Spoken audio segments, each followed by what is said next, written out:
बिस्मिल्लाहिर्रहमानिर्रहीम। आजमाइशों का अजर और हिकमत।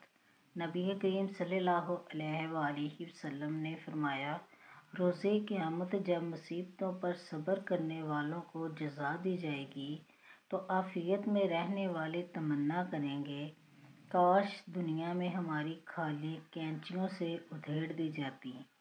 बाज़ सलफ़ से मनक़ूल है, अगर दुनिया की मुसीबतें ना हों तो हम क़यामत के दिन मुफलस उठाए जाएं।